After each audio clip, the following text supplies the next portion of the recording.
Hello everyone. Wow, you guys are on from Australia. It must be very late. Thank you for joining us.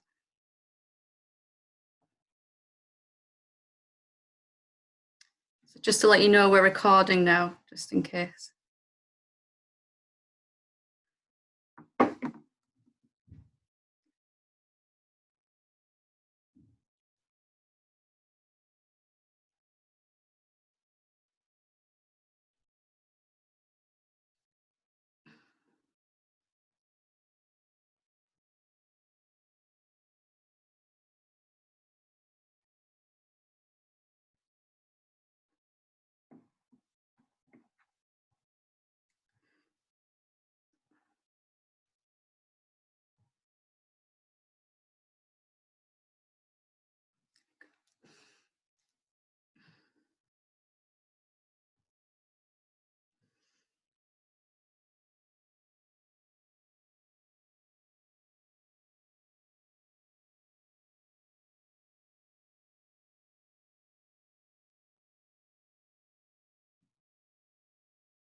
We ready?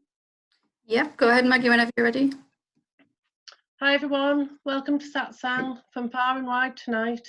Satsang is now twice a week. I know a lot of you know this. With the ongoing situation, Helen wants to offer as much as she can online. It's Mondays at 11 and Thursdays like tonight at 7, all UK time. Sorry, you'll have to work out the differences for yourselves. As usual, Helen will give a talk and you will be invited to ask questions, and I'll give you more information on how to do that in a minute. Please check the website, and if you're on the Facebook page and group, please look at things. We're putting announcements on there constantly as how to do things. Further events, this coming Tuesday we start the Dissolving the Ego course, which I'm really excited about. It's an amazing course. I'm going into it for the 3rd time and I can't wait to see what happens. It's obviously online, and due to that we've kept the it's open for people to join last minute, because normally we would have closed the booking up by now, but because it's only online, we want as many people to be able to join us. The next one will be in September. We're not doing it every 3 months anymore. Don't miss out. We don't know what the situation will be in September. Hopefully it'll be very different, but we'll see. Within the Dissolving the Ego course, Helen can teach you how to find peace, basically. It's an amazing course, and it's based on Helen's own experience and goes along with her book. I'm really excited to be doing it again. If you have already signed up for the course, just check your emails, because I have sent them out just to give you the link and how it goes. Please feel free to ask me questions about it. The online Sangha, which is ongoing here with Gainer monthly, we're actually starting a new one in America with Mike DeForbes is running that. The first one is Sunday the 5th of April, this coming Sunday, and it's 10 to 11 Eastern time. Again, I can't convert that into UK time, but anyone can join it, but it's for people on a different time zone to make it easier for them. And it's he's planning to run it weekly, so thanks very much for doing that, Mike. The international one, which Gainer runs, the next one is Sunday the 19th of April at 12:30. It's run by Gainer, like I've said. The website links for both of these are on the website. So don't be isolated while we're in our isolation. There's support out there. We have the Facebook group. Reach out and speak to people. All details are on the website helenhamilton.org. If you want to be added to the mailing list where you're told about all of the events, send me an email at evolutionofspirit@gmail.com with the heading mailing list, and I will add you to it. Tonight and all satsangs will be uploaded to YouTube. If you don't want to be on the video, just press the button at the bottom of your screen that says stop video. If you still want to ask your question via email, that is okay.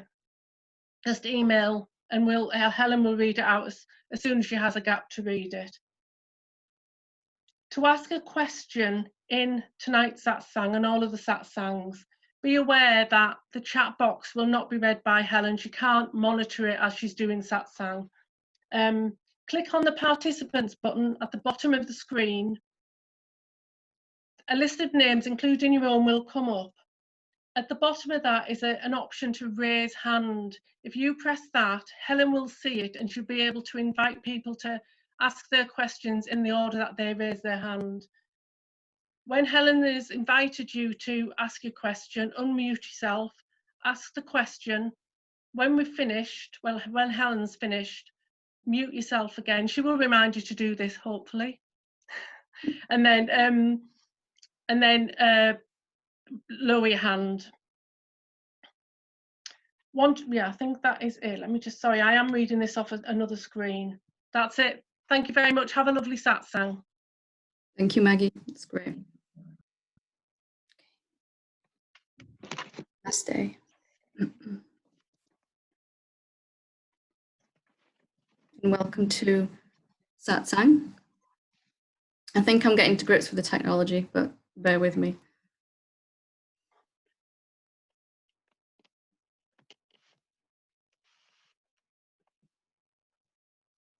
So as always, my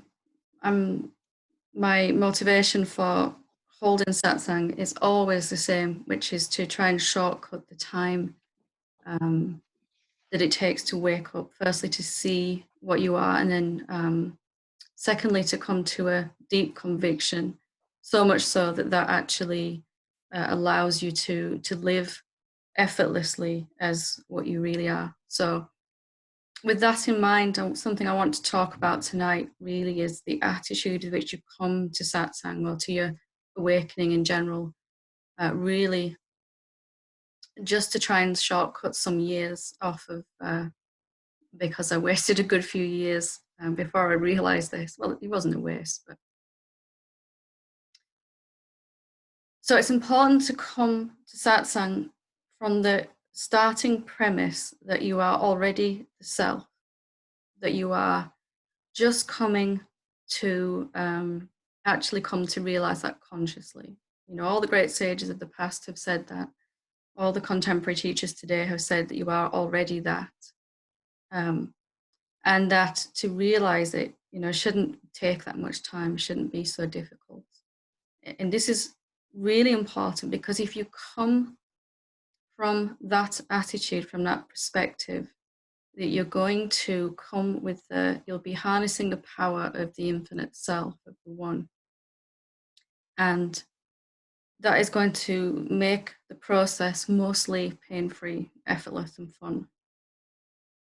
The other alternative is to come, and if we don't start from that premise that we are the self, we're going to be automatically coming from the idea that we are a separate being trying to realize the self. Now, even if we know up here where I am the self, if it's not known here, then your awakening can just be a part of what your egoic sense of self is doing to try and verify its beliefs about itself. So everyone's ego that I've ever come across, my own included, is really saturated with two beliefs. And these are that the first one is that we're not good enough. You know, inherently as human beings, we've been given this karma, this DNA from our parents, who obviously received it from their parents. No choice but to pass it on.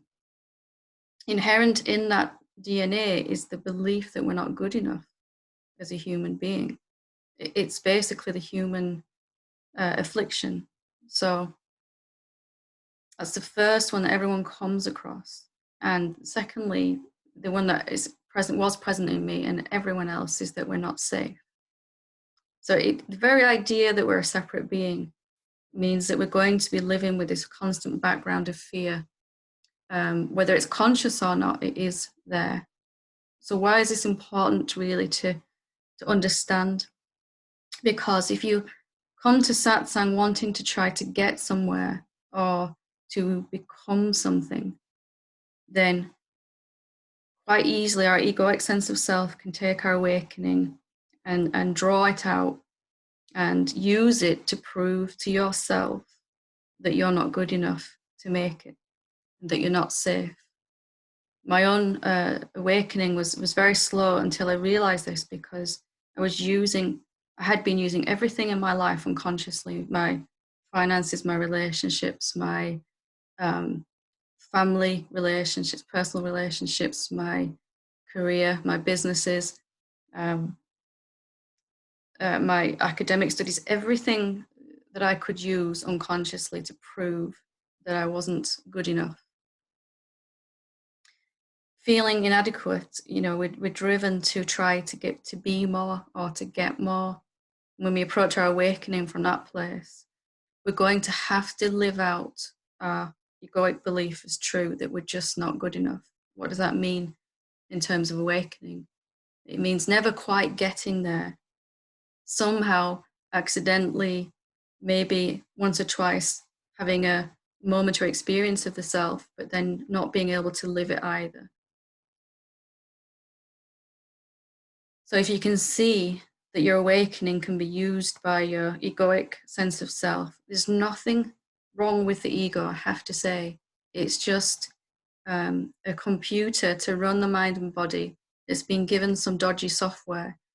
It's been given this almost like a virus running in the software of this computer.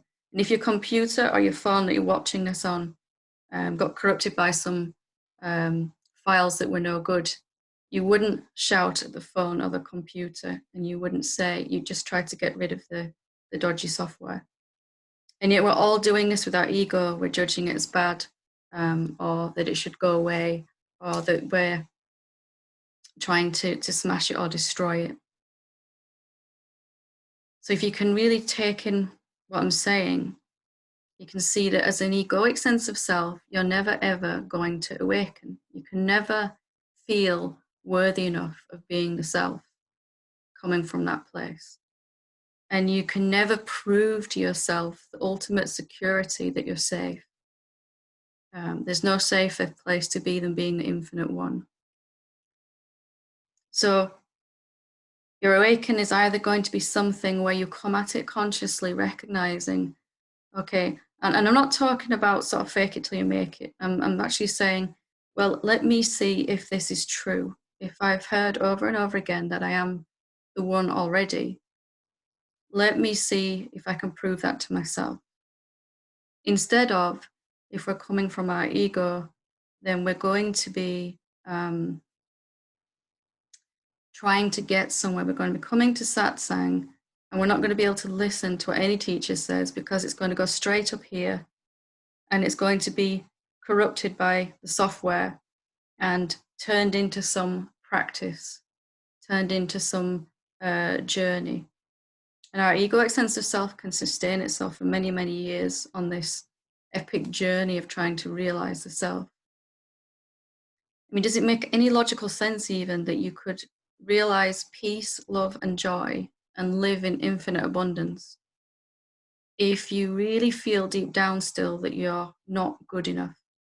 That feeling can be there inside the ego, but if you're not going to let it dictate where you're starting from in your satsang, then you can shortcut a whole lot of misery and pain.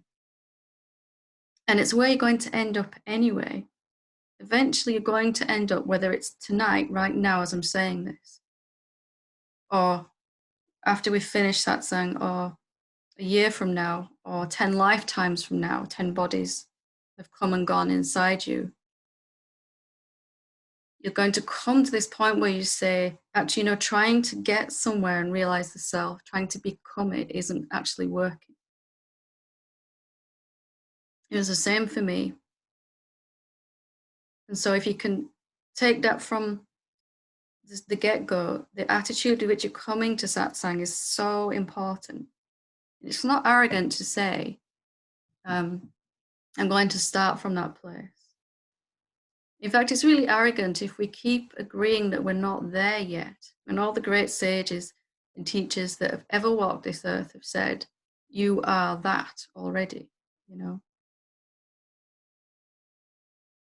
One way of coming to satsang is an endless road that you'll never arrive at the end of, and there'll be constant disturbance within your mind and body as a reflection of where you're orienting yourself from. Your mind and body have to reflect back what you deeply feel is true. So if you're coming instead from, I want to recognize this myself now, it's time for me to find peace. It's time for me to realize what I actually am and live as that. Then you're not going to be able to really believe that it can be difficult, or that you might not achieve it, or that the other prevailing belief, and a lot of people I see, is it's really difficult to, it's easy to see what I am, but it's really difficult to live as that consciously. You know, transcending all my karma and coming to live as that, it is difficult. That's the thing I hear over and over again. It's difficult if you're an ego trying to measure up to the self. But it's not so much like that if you are coming from a place of already having infinite power and seeing perhaps that we've been using that power against ourselves to prove what our ego feels is deeply true. And again, I don't want to suggest in any way at all that the ego is wrong. It's just the software, and it's not ever going to be the operator of the computer. It's not ever supposed to be the operator of the computer. It's only ever supposed to help your mind and body function up until this point when you realize that I was never those, and they can carry on running by themselves, your mind and body. If you really take this in to the heart of your being, what I'm saying, then you can really come to an understanding of this, starting from the highest place, starting from where you're going to finish up anyway, is really going to make a massive difference. None of us as human beings are ever going to feel worthy enough of recognizing the infinite love and peace that you are. And there is no way to upgrade your ego. It's just not possible. Our ego works on the idea that you're a separate being and that you have to get awakening or become it or do something, or even merge into the self, even the more subtle egoic ways we have of delaying our awakening. So one is a very short route with minimal suffering. The other is an endless road of never quite getting there. And I really am talking from my own experience. Everything changed the moment I decided to start from the premise that everything must be working for my awakening, because if I'm everywhere all the time, everything has to be working for me, and nothing can be working against me, and that there's nothing that can stop this from happening. And it's a completely different journey from that place, much shorter. And you'll be coming from this certitude of knowing it's got to happen. I've got to recognize. How can you fail to recognize yourself when you just come into satsang to stand in front of a mirror and say, that's what I am, instead of trying to become something? So I'm always trying to find a way to shortcut and to find the, not so much the life cheat, but the satsang cheat. Because it really shouldn't take a long time to find out what you are, if you are already that. If you had to become something other than you are already, then you could get lost along the way, or you could not do it right. Or if awakening was something that was given to you, then it could be given back or lost or taken. But it is always and only a deep conviction that's coming that I've always been this. You know, the thoughts in your head are going to change throughout this process from I might never get there to maybe if I just keep going, I'll get there to, you know, I'm really starting to think it might actually happen. And then moving on from there, something is really, really happening. And then, but I've always been that. And then eventually, there's nothing really to think about the process. It was just a bad dream, and you wake up out of it. How long it takes from you to go from that thought of it's never going to happen to me to, but it was so obviously always so for me, then that is determined by your attitude. This is why it's so important. And I'm not saying for a second you have to go into the middle of town and stand on a soapbox and declare to the general public that you are the self. You might not want to do that so much, but inside your heart, you must be willing to entertain a possibility at least that you are already what those great beings of the past, present, and ones that come in the future will tell you about yourself.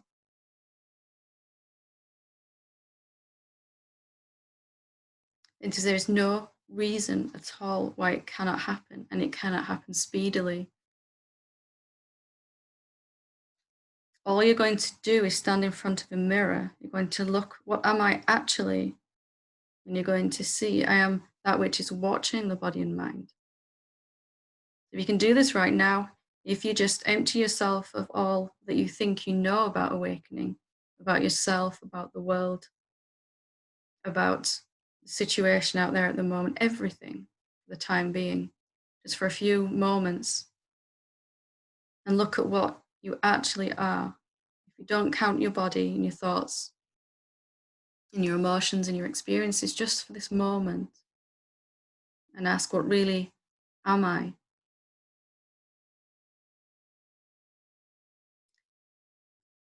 To the extent that you can just look without trying to do anything, you'll find this empty space of your being that just is, where your worthiness was never in question at all, where your need and wants are going to drop away, where even your ability to live as this is not in question, and it's not in progress, or it's not a process. So just a curiosity to go beyond any thoughts you've had about yourself, and especially about awakening itself, and to see, what actually am I really? And then from that place of seeing, but there's nothing tangible about me at all. My body is kind of just appearing inside me. Thoughts are appearing, and emotions come and go, and experiences come and go. But about myself, there's nothing at all I can describe with any. I can't describe at all what I am. I can only describe what I'm not. I'm not a someone. I'm not a something either. I don't have a location. I don't have any tangible qualities at all. I don't have any shape. I don't have any age. I'm not on a journey or a mission anywhere. I'm not a self-improvement project here. There's nothing about me here that needs to change. Even these ideas that I'm coming to recognize what I am don't apply here, where you just are. And investigating what it means to be that. How far do you reach? If you're not a tangible thing, where are your edges? Can you put a boundary or an end on something that isn't solid? An object has a shape. What about the intangible awareness in which objects appear? Thoughts have a shape, emotions have a kind of shape.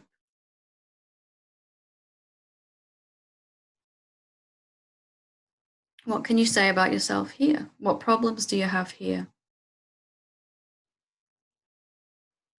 Are you on a journey here? Can this intangible you suffer? And was it born? Is it going to leave when satsang finishes this?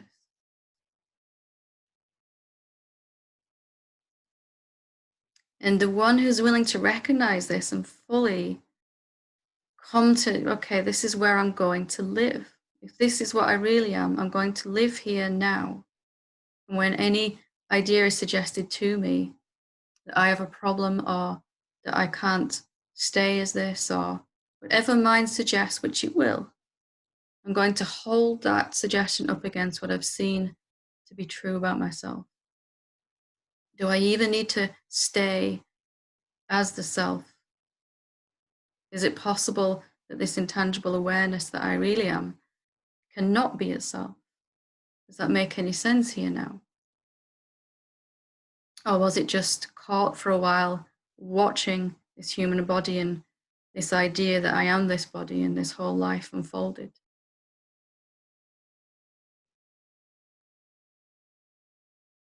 So it's not difficult to realize and recognize and then to establish yourself as that from the place of already being it. It's infinitely difficult, almost impossible to do it as an ego. And most people that do that accidentally stumble across the self through exhaustion after trying to get there long enough that they've burnt themselves out. It certainly was that way for me.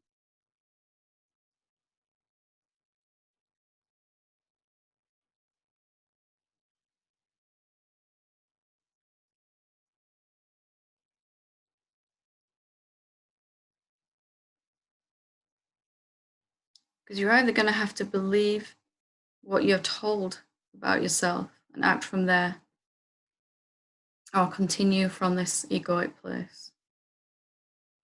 And in every moment, that choice is there. Let me find out what I actually am.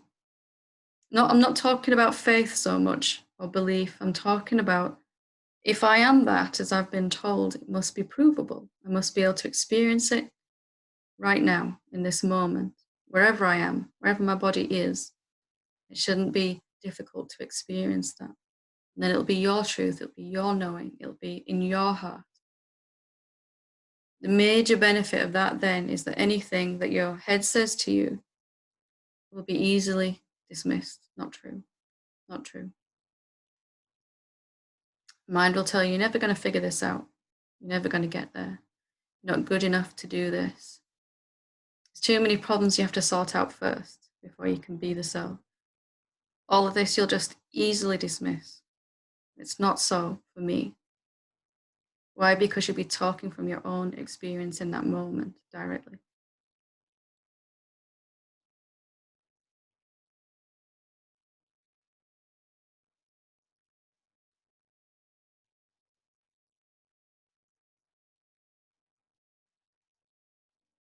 Okay. So I will open it up for questions now. Just to remind you, if I can remember, if you click on the participants at the bottom of the screen and at the bottom of the list, I'm doing this from memory because I can't see it as the organizer, there's a raise hand option. So if you want to ask a question, if you're waving a physical hand, I can't see most of you, so I won't be able to see it. So just click on participants and click raise hand, and it will tell me that you want to ask a question. Okay, Ian and Maggie, don't know which one it is, but just a reminder to you, you'll have to unmute yourself.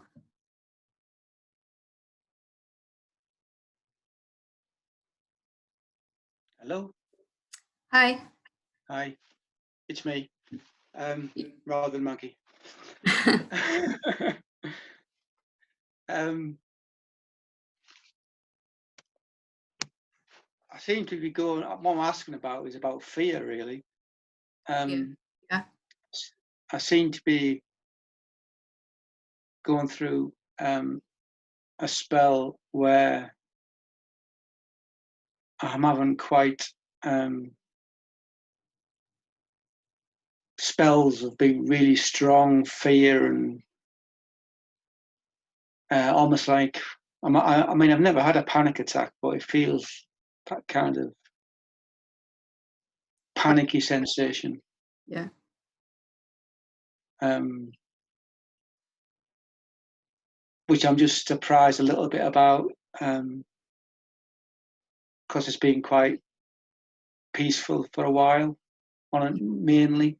So I just wanted to ask about it, really. This is that excuse me, this is that belief that I was talking about earlier, that I'm not safe. As you start to come out of ego and you're not you've got a little bit of distance from it vibrationally. Which I know you've been doing a lot of work on confirming um how you're seeing the awareness or the stillness, whatever you want to call the self. Um, the more and more we've stripped away all these branches of the ego, and we're left with just this root at the bottom, which is I'm not safe. I am this. It's like this small child inside, isn't it? That's just very, very, very frightened, and that kind of is raw and exposed towards the end of the transcending of it. It's just kind of something inside me, for all of my adult intellectual sophistication, and I like this and I don't like that, and I want that. And really inside, in the core, in the gut, there's this small thing that's very, very scared of everything. That's how it was for me. And suddenly it felt very exposed and very it could be very intense when that fear came. Mm. Is that the same for you? Yeah, and sometimes it's not. I mean, sometimes I've got some physical pain that seems to like almost prompt the fear. But sometimes I can be just sat and I'm just watching TV or something, and suddenly this fear comes and really intense and um, more intense than I've ever felt it for a long time, kind of thing. Yeah. So yeah, yeah. So the key to dissolving that and to going beyond it is to understand, that the ego is based in separation. It really, just because you've seen the truth of yourself and are working towards, sort of being that consciously all the time, ego isn't capable of that.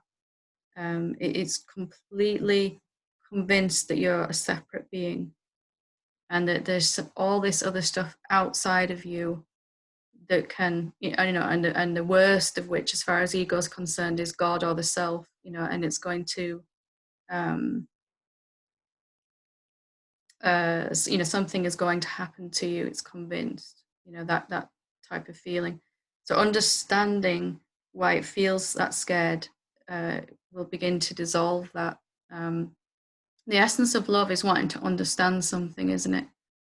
And if you can come to understand that, to the ego, it's always seemed very true that you've been a separate being, because it works in there's an I, and everything that the I experiences separate to it. So the software on the computer was corrupted from the start through nobody's fault. Um, but we've spent our entire lives living out these beliefs, having it proved to us again and again and again through the causality of really holding on to this belief and experiencing that you're not safe. And so there's a deep and utter conviction inside this core of the ego that to go beyond ego is not safe. And leave that behind, not non-judgmentally, but just to say, well, I've seen something different about myself. So it's going to object as you try to transcend. It's going to say, it's really not safe to do this. It's going to throw its last thing at you, to try to stop your transcendence, leaving it behind. Not leaving it behind in a judgmental way, just I've seen with utter conviction enough times that I'm not a separate being. Therefore, what ego is saying is just not relevant anymore. And that's different than pushing it away, isn't it? Yeah, okay. Any judgment at all of ego is coming from ego. The self absolutely would never be able to judge anything. So the love that is your real self will love and want to understand why the ego is the way. Why is it so scared? Because it can't see what is beyond ego. It just is incapable of seeing that. So you kind of have to just go ahead anyway and say, look, I'll show you it's safe. I'll show you that what is outside, what God is, what the self is actually very peace loving, and it's not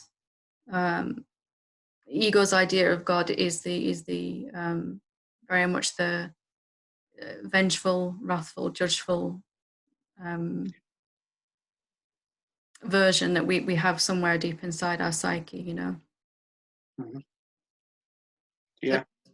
As much as we may want to move away from that fear, the self will want to go into it and understand it. And you can do that right now. You may be even feeling different just from looking at it, not running away. I'm not saying that's what you've been doing, but no, there's something that wants the fear to go away. Definitely. that's normal. That's natural, and you don't need to stop that. Of course, you would rather feel peace than fear. But the way to do that, it's not going to work. Ego's mechanisms are to push against something or to grab something. So if we handle this fear from an egoic perspective, we'll try to grab peace and we'll try to push away fear. When it just go away, I don't want to feel it anymore. So the self can kind of do the opposite. It'll run towards the fear and say, what really is this about? And is it actually relevant now? And you'll feel disturbed by that fear to the extent that you are identifying with it. So if you come to this place of sort of compassion for the ego, where you see none of what it's thought was true was ever true, and I know none of it applies to me, but at the same time, you're not trying to get rid of anything anymore, then it'll just be a little voice inside you. There'll be less and less felt response in the body, fear. It'll just become this little voice that goes every now and again goes, yes, but we really shouldn't do this. And it won't have that intensity of the emotion. So if you can see the urge, the natural tendency for all human beings, for our egoic self, is to run away from fear or anything unpleasant, and to run toward pleasant things. And that kind of you have to turn that around a little bit. That what happens when I go towards this fear? What happens when I run towards fear? How do you do that? By trying to understand, to try to recognize what is it that this fear is saying. What's the voice? And the basis of it is I'm not safe at all. Yeah. So if you can really look at, is that true for me now? Then you're going to begin to transcend it. If you run away from it, you're just setting up another round. Yeah. Okay. Does that help? Okay. Yeah, that helps. Yeah. As the self, it will come to be known with utter conviction that you're indestructible, not able to be limited by anything, damaged by anything. This is what it means to be formless, isn't it?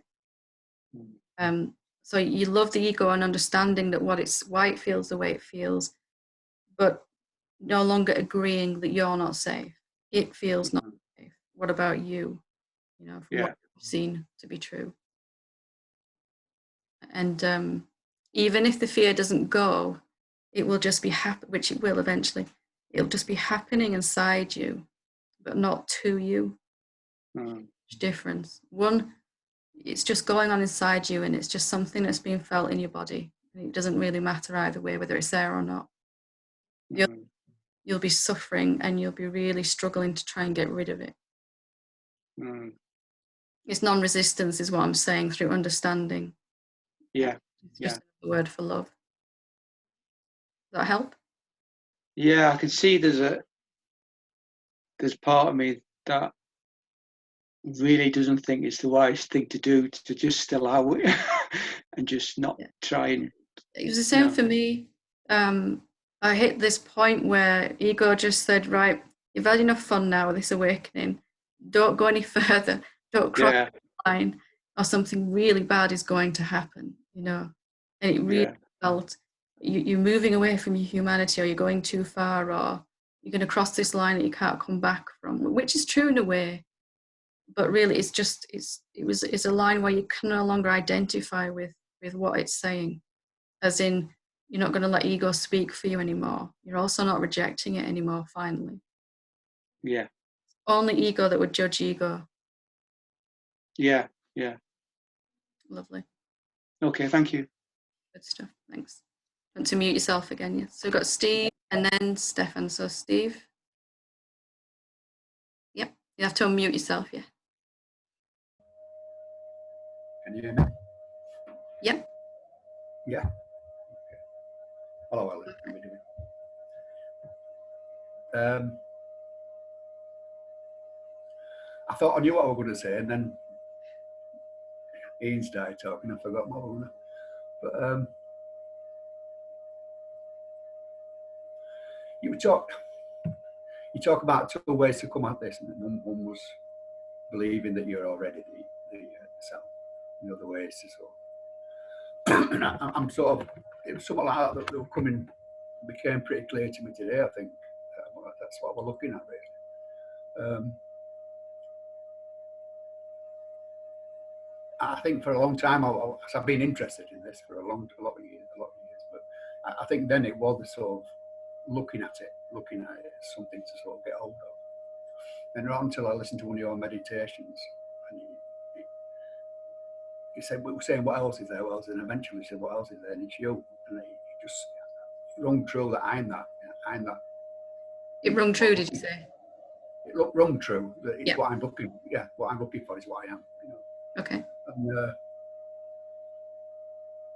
And today, I just sort of realizing that I'm looking in now at the ego, but at the self. I'm like the self looking at the ego. Yeah. If that makes sense. And I ain't kidding myself, it's gone. No, as I know, in the last few months, it can bang up and show me just exactly where it is. But I can understand now why you use the word dissolving. Yeah. Because although it's there, and it seems softer, more distant, not as harsh. For me, it was like a hard sugar cube or something, and it just, seeing that you're looking at the ego, and looking at the ego from the self, from a place of understanding and compassion, it just seemed to dissolve. It's still there because I can have this conversation. You know, some functioning is going on. You know, I can remember your name, I can remember my name, I know which is my car, and all of that's still there, but it's just a very fluid thing, isn't it? It's not, before it's kind of, when we're identifying as ego, it's kind of a hard thing. But this is who I am.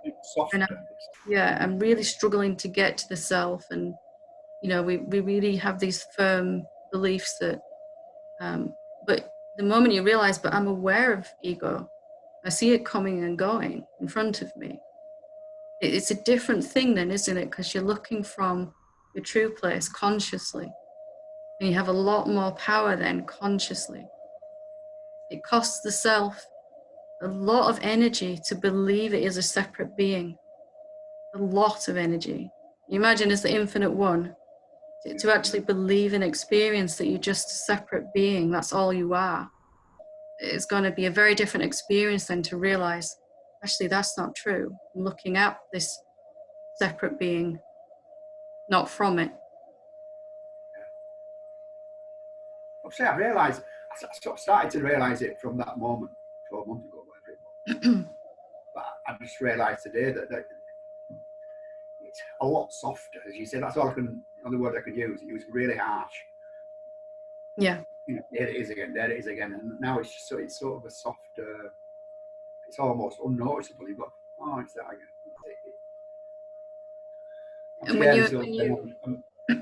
when you self-inquire now, excuse me, that sense of someone is going to get thinner and thinner and thinner, right? From being a very tangible, almost thing that we wouldn't even, we'd look at someone as if they were crazy if they suggested that that wasn't actually there.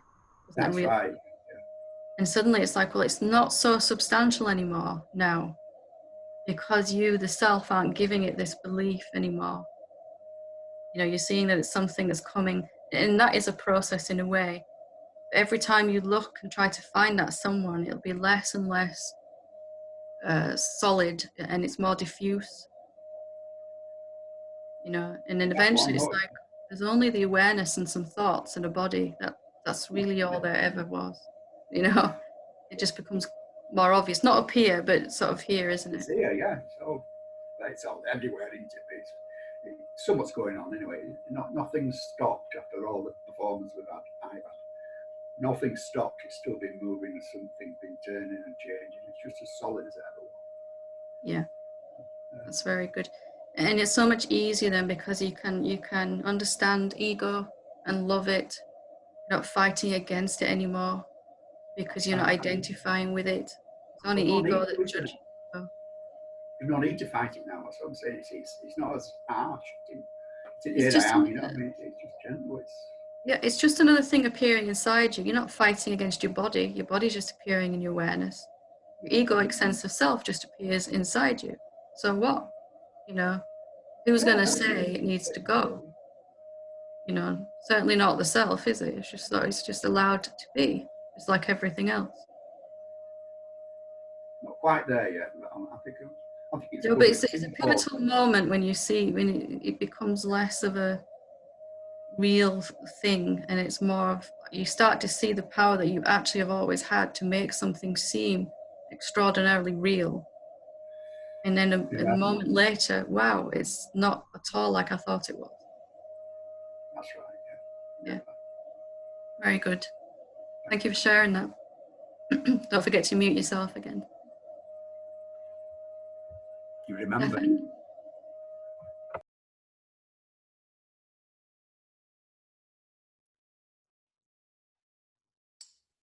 Can you hear me okay? We can, yep. Fantastic. Yeah.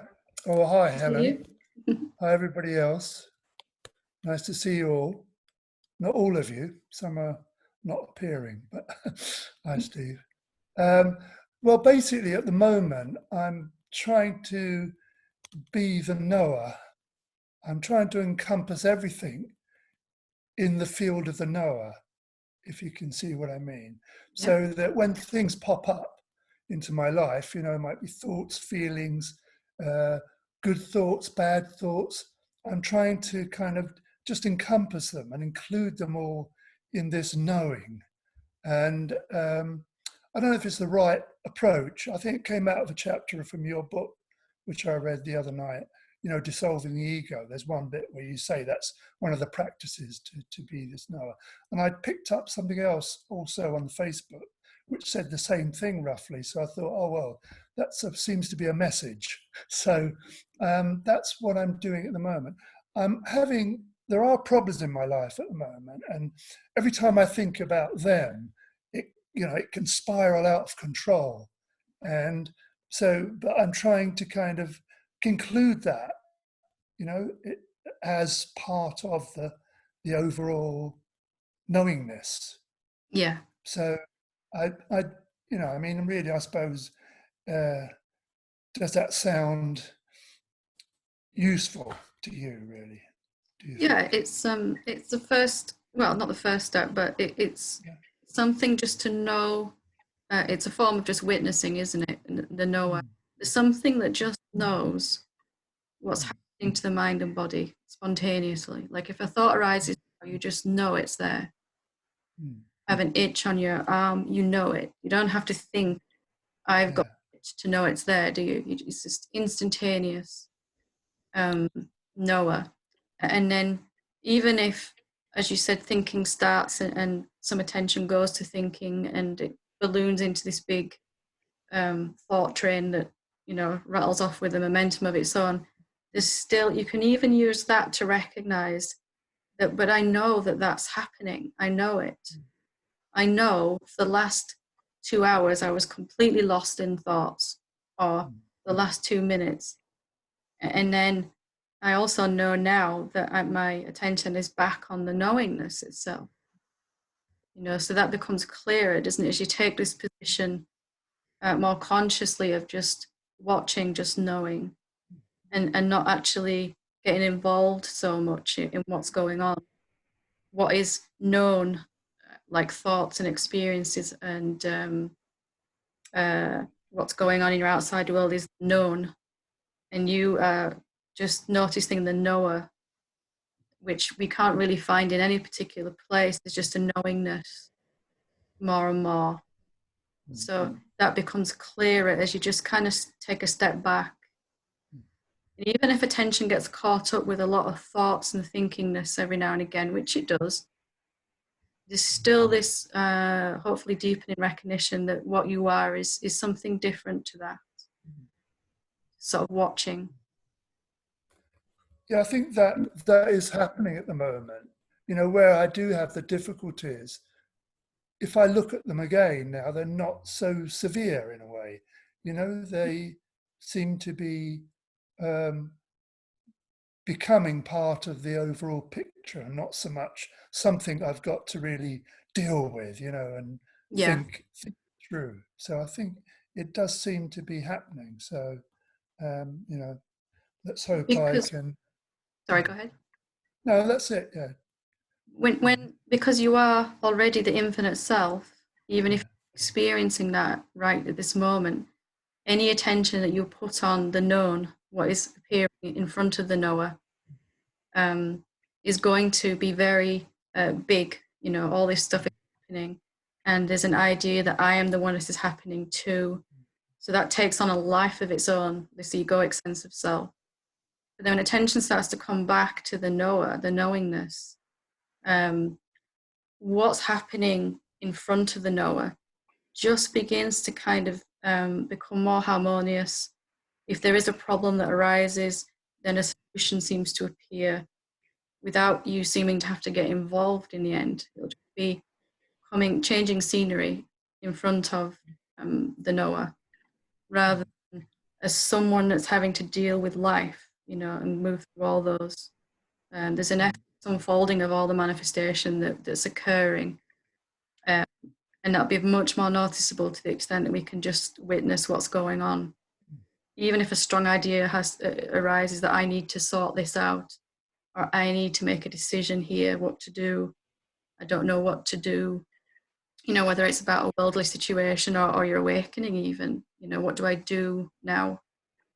We don't need to get so involved with those ideas. They can just pop up and sort of be, well, let's just see what happens, you know, from that place of just watching.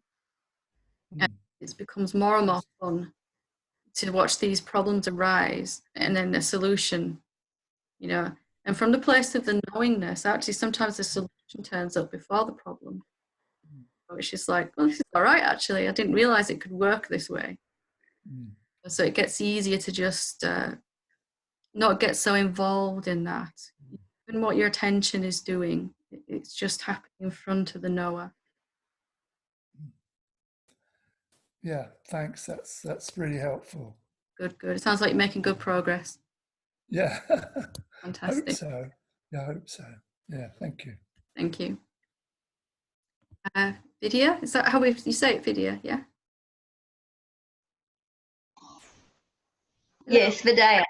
Vidya, sorry. Vidya, no, that's fine. Namaste, Helen. Namaste.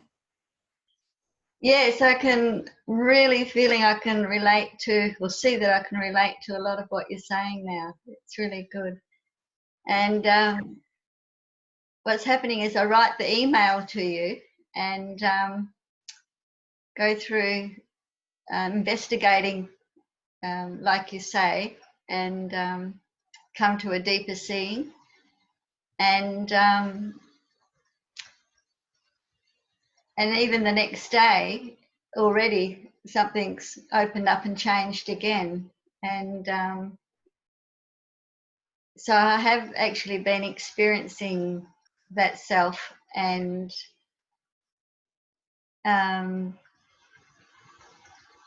just where I found, there was still that pushing away from my last email with what I didn't want.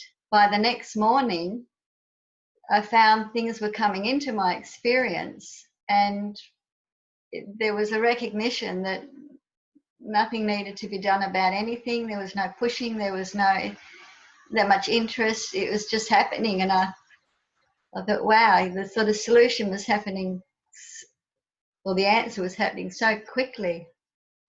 Yeah, it sort of moves from being as someone that's managing this awakening to just kind of watching even the awakening just happening, the mind and body, isn't it? You know, like more, there seems to be a problem spiritually, or even if a thought arises, I can't prove that I'm, you know, I hear these questions, well, was it born, or, you know, is it going to die?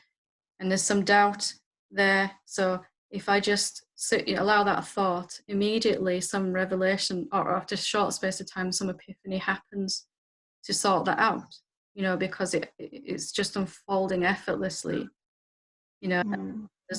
Certainly I did. I made an Olympic sport out of seeking, you know, like epic struggle to reach the self. And then suddenly it was like, actually, it's just all happening in my awareness, even the actual awakening process. Yeah. Well, there was that next morning, there was that, I don't know what I was doing, but all of a sudden this seeing came really strongly.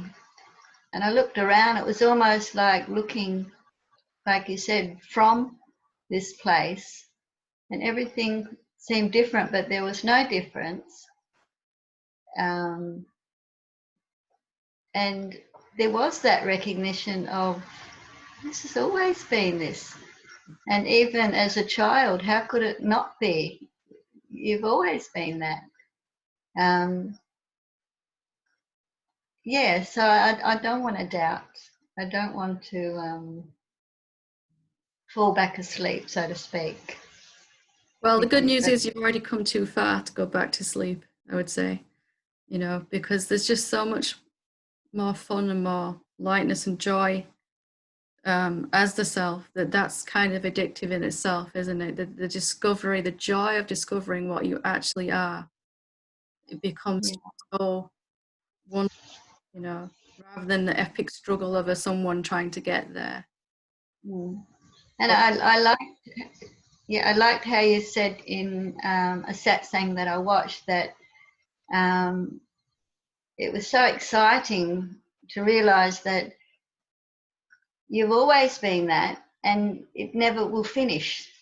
You know, so there's always to whatever you question is to be open. And I think that's the bit that was missing before, is being really open for the answer. Everything is the answer.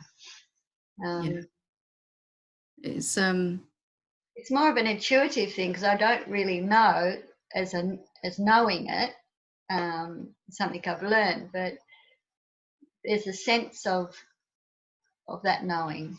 Yeah. And it's just, it's a very subtle thing at first. There's just this knowingness that is always there, that just knows the body's present. It knows there's, you know, thoughts or whatever. And it just becomes so very obvious that that's what you've always been. You've always just been watching. And that is just watching the waking state now. Later it'll be watching the body sleeping. You know, all of that is just happening in front of you, and it'll just be unchanged. You know, it still is exactly as it was before the body came. And when this body eventually leaves, it'll be completely unchanged. It just is, you know. And it doesn't matter to that knowingness, that awareness, whether it's looking through a body or not, it's unchanged. But also the recognition is coming that, you know what, it's looking through all of these bodies. You don't have to fear the loss of just one.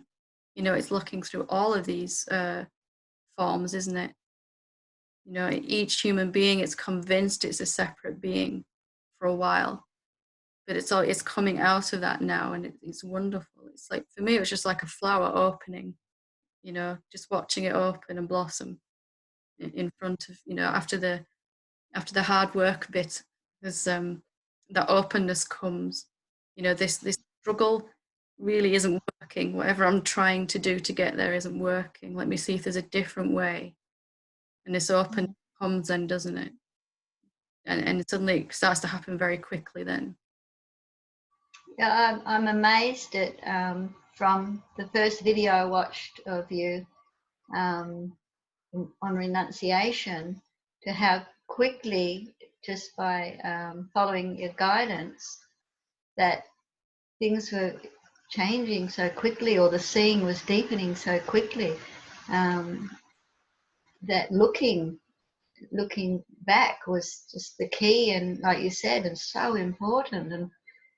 And it's just really exciting to know that I am starting to directly experience things that I would have identified with, or were triggers or had an issue with, just not a problem. Yeah. And it's just that recognition each time that something's changed, but nothing's changed in a sense. I don't know. It's strange, isn't it? And I remember feeling, how could I, you know, I went from one moment of I'm never going to get there, it seemed, to just, how could I have ever missed this? The one thing alone that is. It was and a little embarrassing at the same time. You know, I've made this epic drama out of waking up, and then suddenly it's just obviously what is real. Because experiencing it right now, it becomes a very different thing, doesn't it, than thinking about it here and conceptualizing about the self. Suddenly it's happening. Your awakening is actually happening. And then it's really quick, because you can no longer believe it may not happen for me. It may not happen this lifetime. I've got to transcend my karma first. I'm not good enough to get there. All of that gets washed away the very first time you have the direct seeing and experiencing. So suddenly you're coming from this open, empty place then, and it's going to happen very quickly then. And from that empty place, there is that recognition, and then I'm able to say, I don't know if it's coming out of it. I don't know if it come out of it, but it's more conscious maybe in it. Then there doesn't seem to be any problem with saying, I am that. I am that. You know, it doesn't make any sense to not say it from there, does it? You know, it doesn't seem blasphemous or arrogant from that place to say, it's what I am. What's the point in denying that? You know, and sort of admitting it to yourself. It's because you're experiencing it. But definitely it will drive you to admit that, at least inside yourself. That love of truth will drive you. If I love truth, I can't keep denying that it, you know, because I'm actually feeling it being right now, you know. Yeah, there is that thought that will subtly come to say, you know, you don't have a right to say that, and it's recognized and not interested. And then I remember very clearly this little voice. I was just sort of walking around going, wow, you know, for a good few weeks after, like, wow, you know, you could probably experience that as well. This little voice just said every now and again, who do you think you are? To about that, you know, it was just like, of all the arrogance, you know, this little voice is just like, but it's just, that voice used to crush me, you know. It used to really just you still listen to and believe, but you cannot believe it from that place of actually experiencing it, can you? No, no. Mickle, like, oh, not you again. You know, I used to listen to you. Yeah, yeah. That's getting less and less to be bothered with that, and just to. And as soon as I turn my attention back to that self or in that space and sense that space, it disappears anyway. Yeah. So that's confirming that this is true, that's not. Yeah, more and more, the lived experience is just silence in your mind, because not through any effort to make it quiet, but there's nothing to think about there, is there? No. Side of it, nothing inside of it. There's nowhere it ends. It's not ever going to finish. You know, there's nothing at all to think about. You're just here. You've always been here. Everything's fine. Everything's always been fine, especially when we thought it wasn't fine, you know, and that is deepening in your own, it kind of saturates your body and mind. So mind just kind of, oh, that's all right then, you know, after a while. But it doesn't even matter if it is talking, because it's just talking inside you, isn't it? Inside the expanse of your being. Yeah. It's very good, very good. Sounds like you're well on your way. Very liberating. It really is, isn't it? It really is. Yeah, it's lovely. Lovely to. Thank you. I love to hear all the good news. Thank you. Lovely. We shall leave it there for tonight then. Thank you very much. Namaste.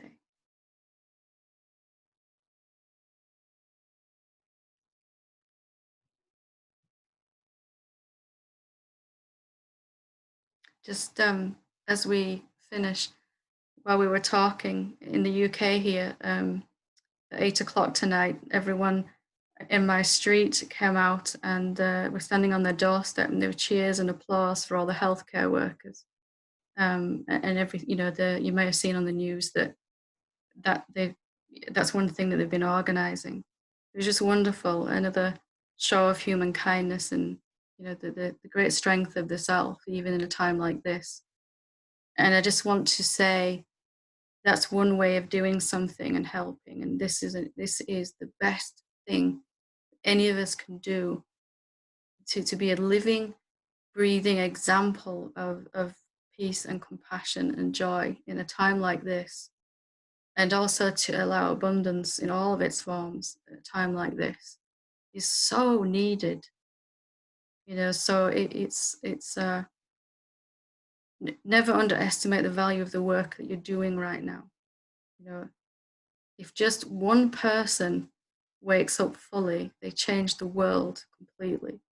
If all of us on this call, on this satsang, wake up fully, we're going to inspire a whole bunch of people that you meet for the rest of your life. So I just wanted to say that it's wonderful things out there, wonderful things in here. So thank you. I will see you all Monday lunchtime satsang for those that are joining us then. Namaste.